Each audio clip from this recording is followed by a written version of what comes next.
listen.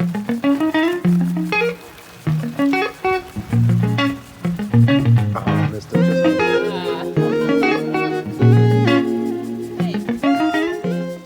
Whatever you wish. Your wish is my command.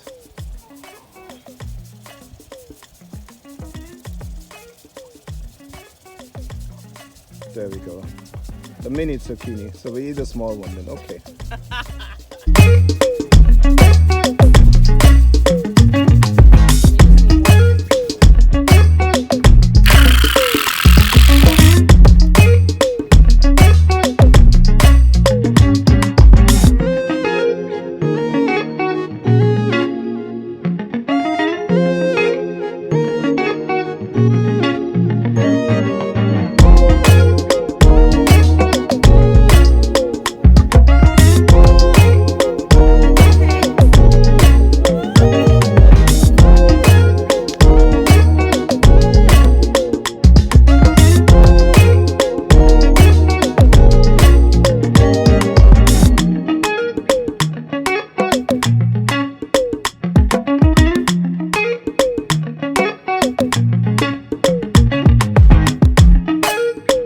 They should be telling us welcome back because it's been a minute since we've made a video or filmed anything. I think we're really trying to adjust to having the little ones with us, and we have Aaliyah with us. She just requires a little bit more attention than her sister Amaya. So Amaya is inside chilling. And the day-to-day farm work is taking every ounce of what we have, and business is actually going very well. So it's a good problem to have, and we have a couple big projects coming up we want to tell you about right now. And the first one is a little market stand in front of the hoop house with a wash station and a dry station for our vegetables because we like a more professional look to the farm when people come in, and we don't want to just rinse off the radishes under a spigot. We want to actually have a sink with a spray hose and look the par, because I think it's a big part of being a farm. It's also professionalism. So we will build like a shelter type thing in front of the greenhouse with a sink, drying areas, and maybe a small area where we can market our goods, and also where we can pack and weigh everything. But talking about more projects, we have more projects than we can handle with 4 hands. Hopefully we get ahead with our kitchen and bakery, which will be a mega part of our operation, and also our wood-fired oven. Once we got that up, we can concentrate on the patio, where we will have smaller gatherings, and at least we would be able to produce food and baked goods and turn the circle, so to speak. Since we are rookies in this business, we have way too many steps, way too many things we need to do. I think we need to streamline what we do, use more machinery, because that's the only way we can succeed with 2 people. We don't have enough revenue right now to hire people, but we're growing, and every bit we grow is sold out halfway through the week. So we also are learning that what we planted wasn't enough. So we need to plant a lot more, double or triple of what we did for the coming season. But that's learning by doing. That was to be expected. We could make more revenue, but what are you gonna do? You live and learn. All right, well, let's show them around. Yep, go ahead.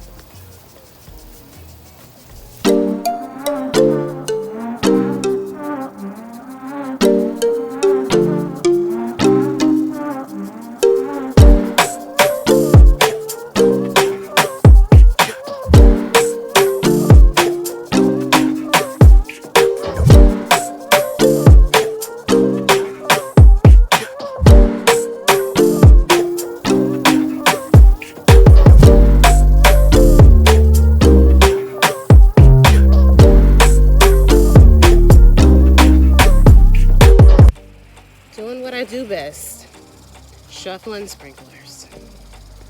This time I have a little helper with me. Say hello. Well, I'm in there, just can't see me. I'm about to make her clock out because she's not helping very much. We have some big projects that we have to work on. One of the things that has really gotten behind us, and we want to make it a priority, but not really, is weeding. Weeding sucks. I hate weeding. Like, look at all that back there. It's awful. And it's not a job for just one person, not even two people. It's something like you almost need to have a weeding party to get people out here to help you and make it more enjoyable. But of course, during this time, we can't do that. And we had reached out to a representative from FAMU because they have an awesome ag program. So when this is all over and done with, we want to see if we can partner with them and maybe get some of their students out here to help us out. I don't know if we can try and get, I don't know, some kind of credit for that or become an internship site eventually in the future. I don't know, but it would be awesome to have some people out here to help us with this. So we'll see. My husband just catcalled me. Was that a cat call? Was that a cat call? Oh, he was waving to me, but he catcalled me, y'all.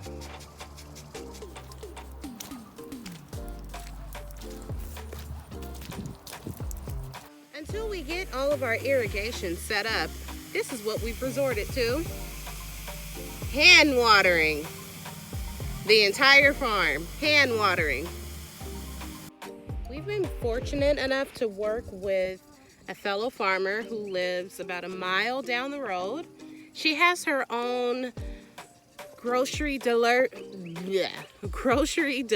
business, and so she purchases directly from local farmers, and so we are one of her suppliers, and we've been fortunate to cross paths with her, to work with her. And so I'm gonna reach out to her and see if she's interested in radishes, because we have radishes now. I personally don't eat radishes.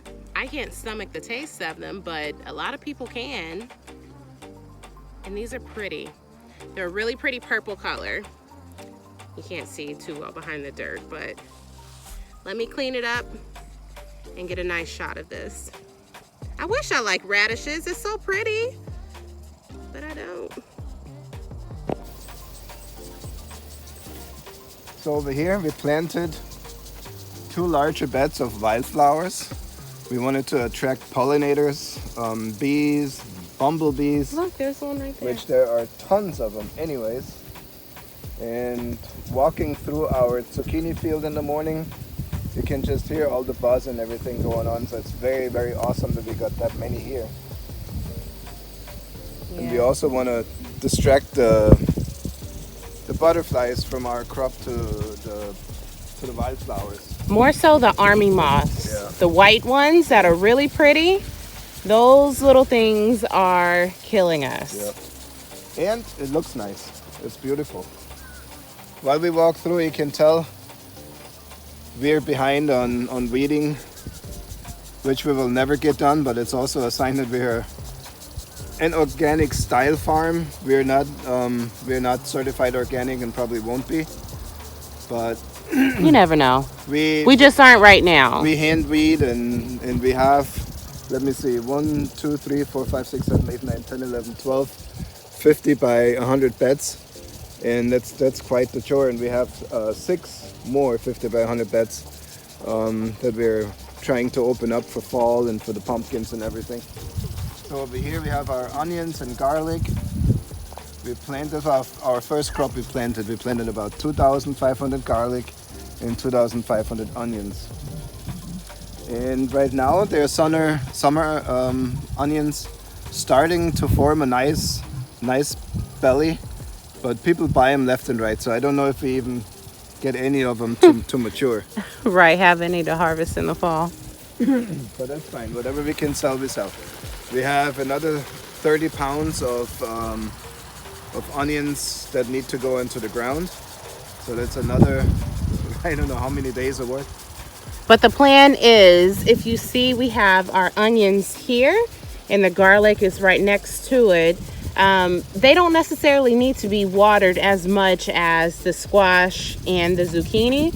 So what we plan to do with the new onions is plant them someplace in the back where Their own field. it's by itself, it's separated from everything else, so water doesn't penetrate it when we don't want it to. And also it's nice here in the front, but it's not the prettiest of crops to me. Yeah. So we probably could have used that space to plant more squash and zucchini since we're selling out of it, but like we said, it's a big learning curve for us, so live and learn. And we have our zucchini and squash field and also cucumbers here. We're selling them as fast as they can grow. Once again, next year we're probably going to double up on it and hopefully sell as much as we do now. We also have dragon tongue beans, jade beans, and what are these Amethyst things? Amethyst beans, which we are also selling quite rapidly. Also, we're trying to move from the... Show them a bean before the sprinkler comes back. The dragon's tongue. And then your green bean. Beautiful. And then we have the amethyst bean on the other side. That's something else. The symmetry is killing me that all the beans aren't together, but pretty, yeah. And if you look on the ground, we're trying to install drip irrigation because these rotating sprinklers driving us crazy. These things don't work. They cost a lot of money. Whoa! So we are trying to make the big change to drip tape. Today we tilled 1 acre over to grow 10,000 strawberries. However, we only got 1,000 delivered. And this is our first true acre of ground that we have drip irrigated. It works phenomenally. I'm happy about it. We just have one issue that for some odd reason the drip tape seems to be like moving. I don't know if it's the wind or if it's the contraction between the night and day. I have no idea, but it's never the way it's supposed to be. So we're trying to stake it down more. We moved it several times. We will work it out. Like I said, these are rookie mistakes we're making, but it'll be good. Yeah. So how our daily interactions with customers have been is pretty cool and I think unique. I've never heard of this concept anywhere else. So while practicing safe distancing, a couple or a family or whomever would come out and we practically harvest on site for them. So we try and advertise everything that we're harvesting this week, and as well as a list of things that are still in the ground but would be coming soon. So they kind of have an idea when they come out ahead of time. So it's the squash, the zucchini, cucumbers, things like that. So we give them a quick tour, a little backstory on who we are and our history in work like this. And they see the crop and they just tell us how much of it they want. And right now we're not letting anyone inside of the plots just for safety purposes and just to kind of continue the safe distancing. And I think it works out better that way. And I think even after the pandemic and this virus has gone away for however long, we will continue. Yeah, we'll continue to do that. So hopefully we get to a point where we can bring on board 1 or 2 people to help us with harvesting on site.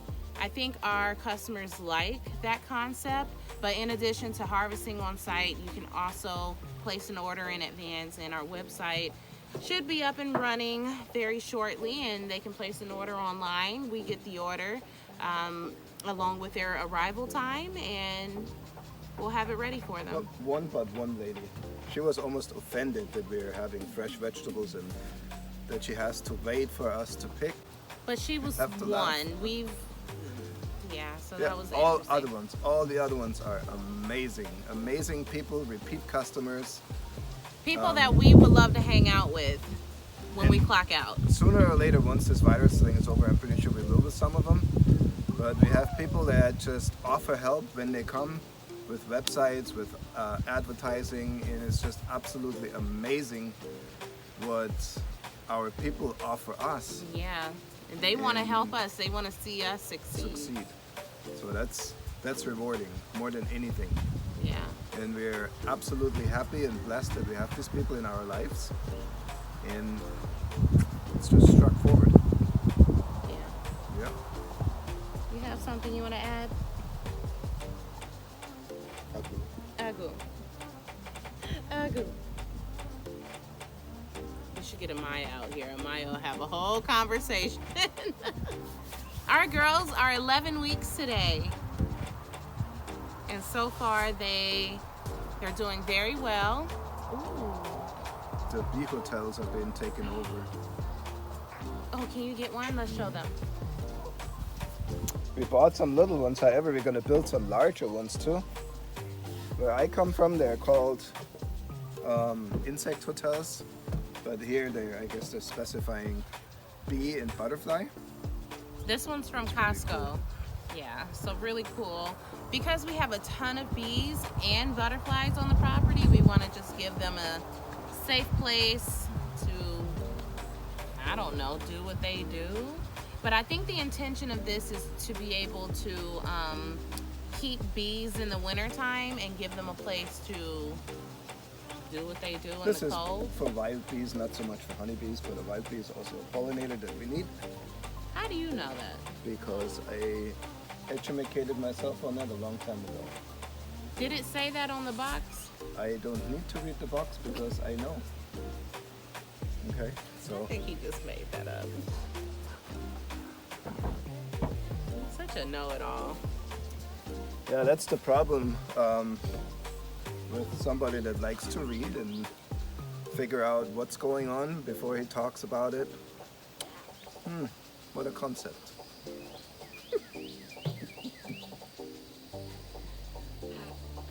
What? She disagrees with you, Daddy. Yeah, I think what she's doing doesn't exactly stamp my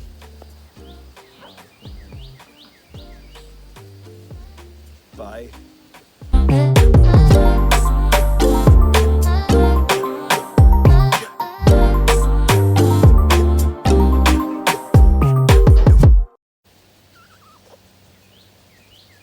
Are you taking a poo? I